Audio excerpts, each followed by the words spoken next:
teri uchun ko'k choy foydalimi yoki qora choy? Ko'k choyni ko'rib chiqadigan bo'lsak, terini yaltiratish xususiyatiga, yog'liqlik xususiyatini kamaytirish, to'g'ridan to'g'ri oshqozon ichak sistemasi o't pufak bilan bog'liq bo'ladi. O't pufak ishlashini yaxshilaydi. Kollagen sintezini oshiradi ko'k choy. Terizda demak elastiklik xususiyatini kuchaytiradi. Terizni oqartiradi. Quyosh nuridan saqlaydi. Shuni hisobiga dog' tushish xavfi kamayadi.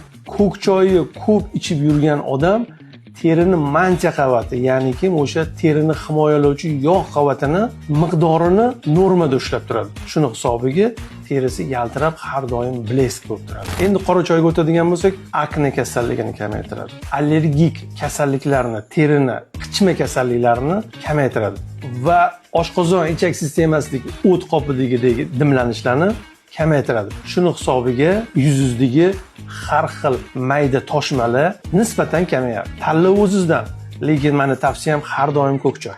Videoni barcha tanishlaringizga yuborishingiz mumkin, chunki hamma choy ichadi. Foydali ma'lumotlar uchun profilga obuna bo'lib qo'ying.